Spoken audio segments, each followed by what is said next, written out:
نبدأ مع محترف الاتحاد الجديد الكاميروني مبابي في جدة مع الزميل عمار بحكيم.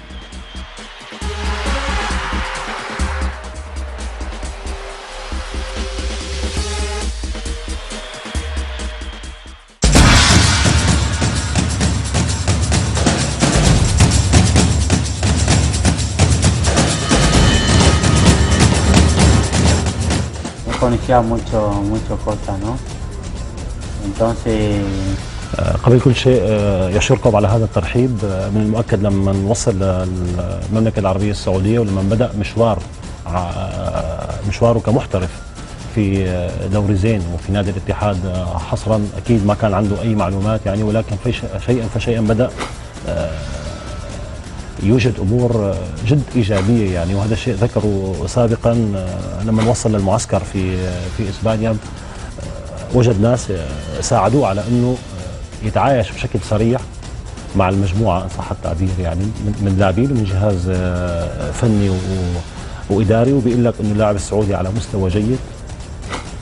وأيضا الدوري في المملكة العربية السعودية دوري قوي.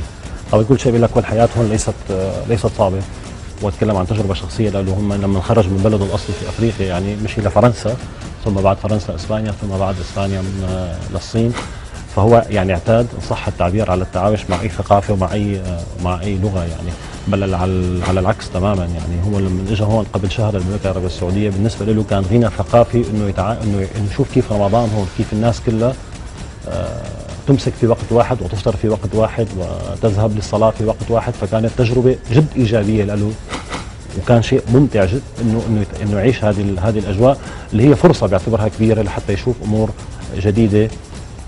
وبيقول كمان مبابي إنه هو كشخص يعني يحترم أي ثقافة، يحترم أي عادات. هو جاي للمملكة العربية السعودية عنده خلفية عن العادات وعنده خلفية عن الحياة هنا، فهو يحترمها وقادر على التعايش معها بشكل ايجابي جدا يعني. ومن الوقت اللي وصل لهم من قبل شهر حتى الان يعني بيقول هو يذهب للتمارين بشكل يومي بكل روح ايجابيه. طبعا هو المثال اللي انت ذكرته اخي عمار، بانه هناك العديد من او بعض اللاعبين او بعض المدربين الاجانب يمشون بعد فتره او يغادرون البلد بعد فتره معينه كونهم لم يستطيعوا التعايش مع ثقافتنا هنا في المملكه العربيه السعوديه. طبعا هذا الشيء مع احترامه لهم مبابي بيقول انه هذا الشيء يعني ليس من الاحترام بمكان يعني ان يغادر اي شخص اتى الى المملكه العربيه السعوديه يعني للعمل في مجال الكره، طبعا اللي هو مجاله، ان يغادر بسبب الثقافه. فانت في حالك هذه انت لا تحترم ثقافه شعب، هذا الشيء مرفوض بالنسبه لمبابي. مبابي بيقول هو هنا يعني بيجد نفسه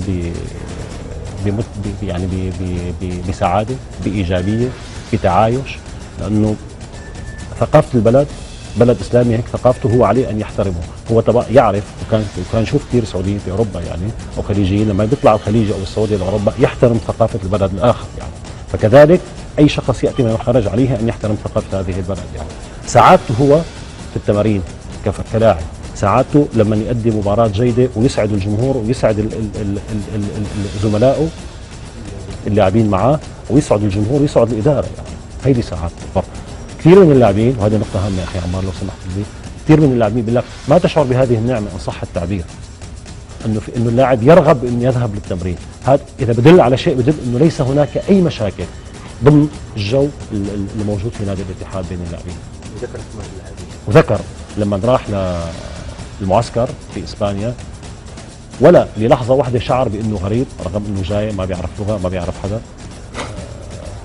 ضموه اللاعبين كأخ، وذكر كلمة أرمانو مع تعني أخ يعني، فهو شعر نفسه أخ لهم يعني، وساعدوه اللاعبين على أنه يتعايش معهم بسرعة كبيرة جدا. ذكر نور، ذكر كريري، منتي، رضا تكر، أسامة، فالكل ساعدوا على أنه ما يشعر نفسه ولو للحظة بأنه غريب.